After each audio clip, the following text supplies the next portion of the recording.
If you're having difficulty tuning to 224.25 megahertz, the frequency of a choice station, Nta Abeokuta channel 12, the excellent antenna can also be manipulated. We are transmitting on an effective radiating power. Our reach now covers Ogo State and beyond. We also reach our teaming viewers on Star Times channel 103. Nta Abeokuta wishes you happy viewing. Nta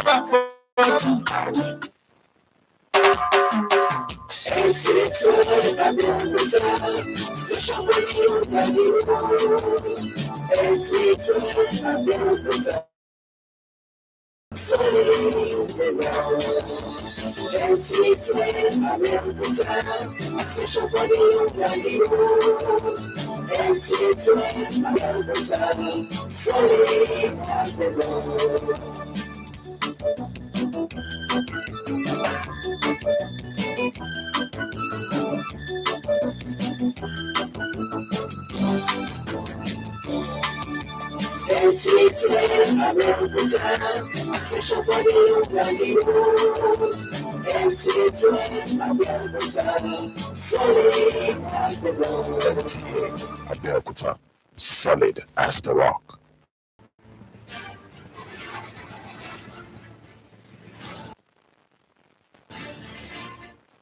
Right? Actualizing next level agenda in focus as President Buhari opens policy retreat in Abuja, swears in new CJN. Ministerial screening, Ogun nominee Olamilekan Adegbite, others get Senate nod. DPR fights road crashes, sensitizes petrol tanker drivers in Ogun. Good evening and thanks for joining us on the Channel 12 News. I am Abisola Pedro Adeyemi. Thanks for joining us and now the news in details. Determined to ensure that the next level agenda takes Nigeria to greater heights and impact positively on the livelihood of the people, the federal government has assembled key players in the public and private sectors of the economy as well as development partners to chart the best way forward. This is at a two-day presidential policy retreat which drew participants from within and outside the country, including the former Prime Minister of Ethiopia, Haile Mariam Boshe. State House correspondent Adamu Sambo now reports.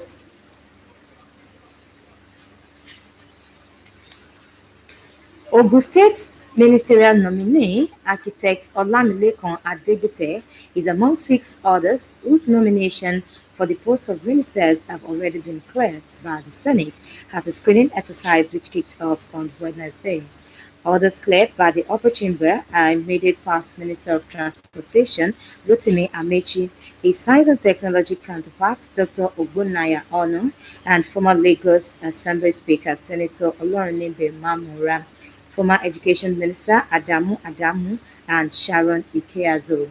While some of the nominees enjoyed legislative privileges and were asked to take a bow and go, others, including architect Olamilekan Adegbite from Ogun State, addressed some fundamental issues such as education, security, technological advancement, and corruption affecting the country. 8 other nominees are scheduled to appear before the Senate on Thursday in continuation of the screening exercise. The Senate has adjourned its recess by a week in order to accommodate other nominees and ensure timely conclusion of the screening exercise. President Muhammadu Buhari on Monday sent a list of 42 nominees to the Senate for confirmation as ministers in the next level cabinet.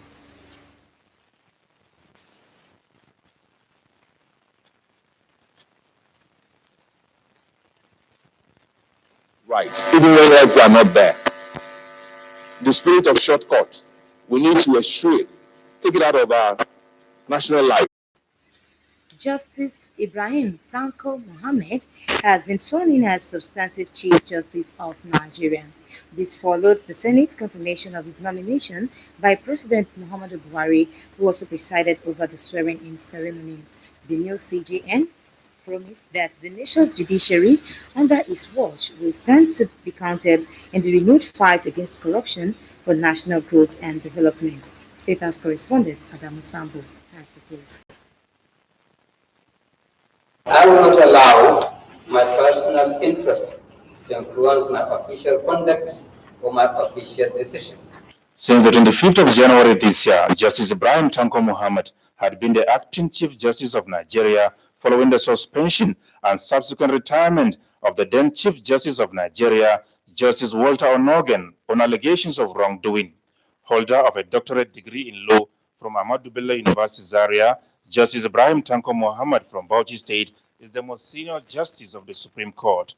He was called to bar in 1981, began his career on the bench in 1982, joined the Court of Appeal as justice in 1993, and the Apex Court in 1997.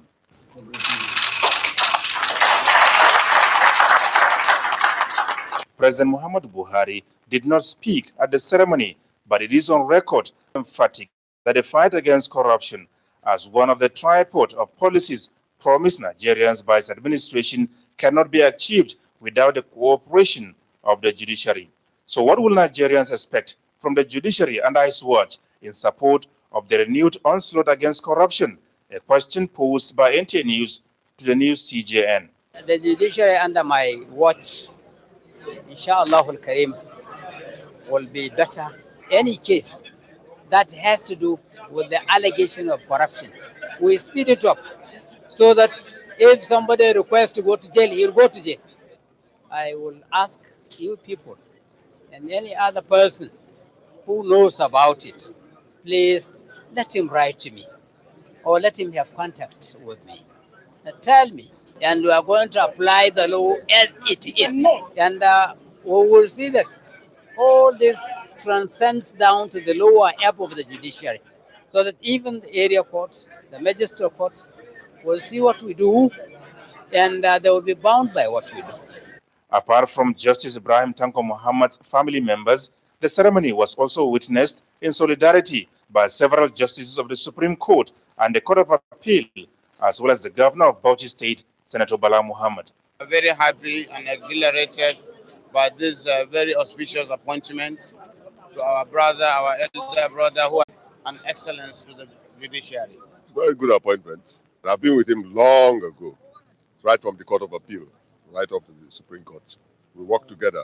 The man of impeccable character, the man who will reform the judiciary, who will bring good things to the judiciary, and make the country move forward. He is fit and proper, and he will do us proud.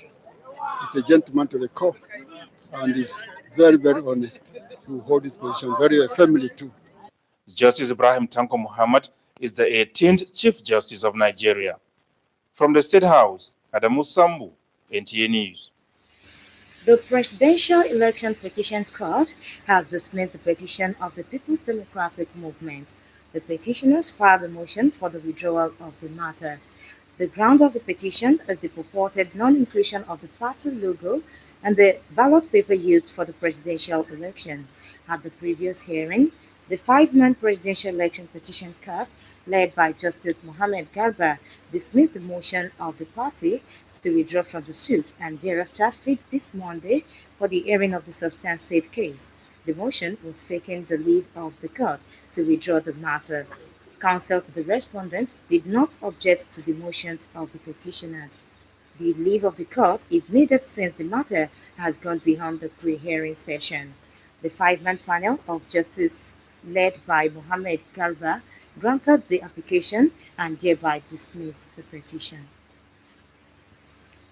Abeokuta Club has pledged its unalloyed support for the governor of Ogun State, Prince Dapo Abiodun, on Mapoli and Mastec, describing the governor's intention as genuine and steps taken so far as a welcome development.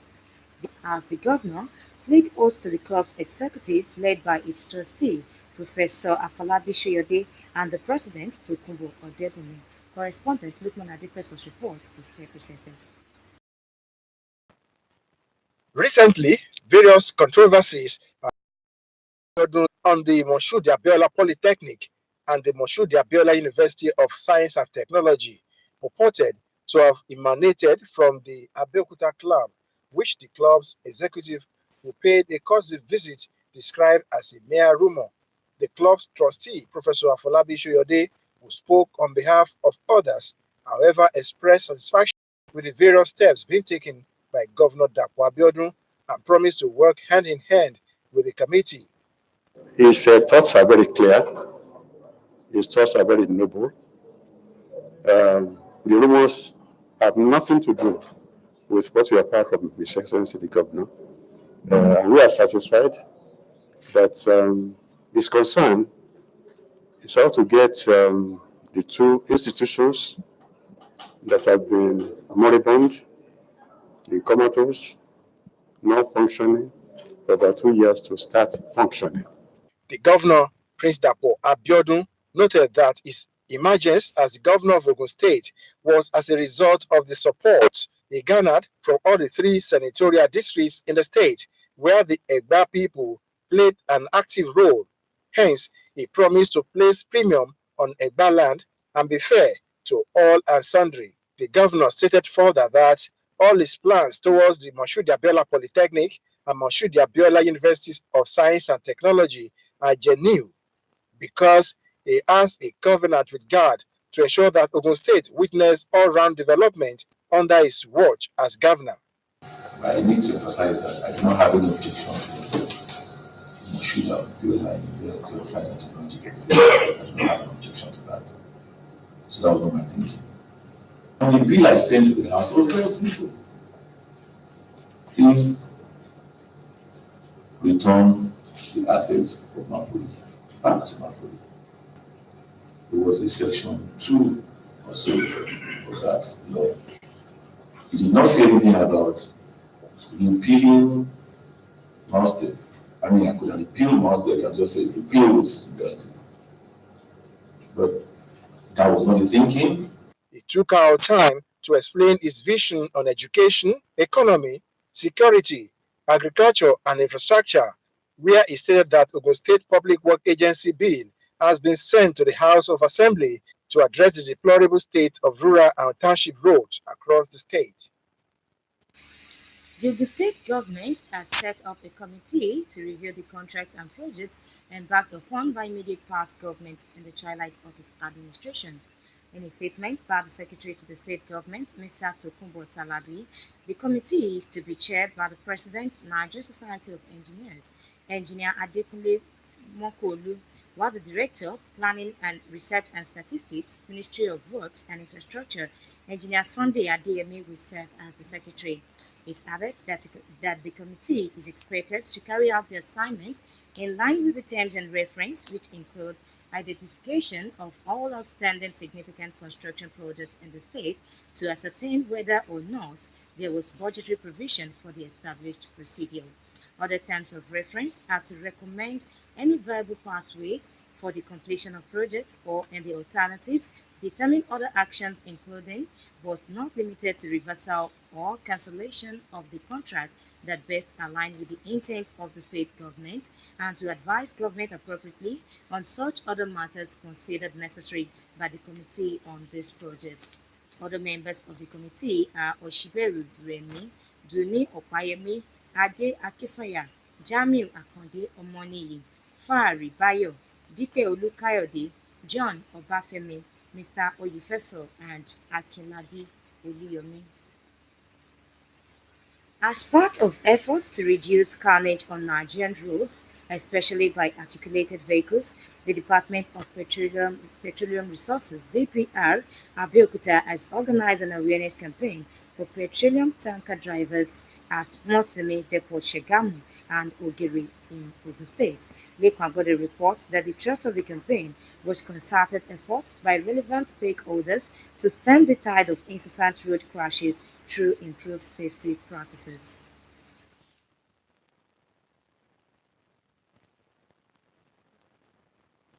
Some disasters resulting in deaths, injuries, and sometimes loss of property are often the aftermath of road crashes caused by human actions or inactions.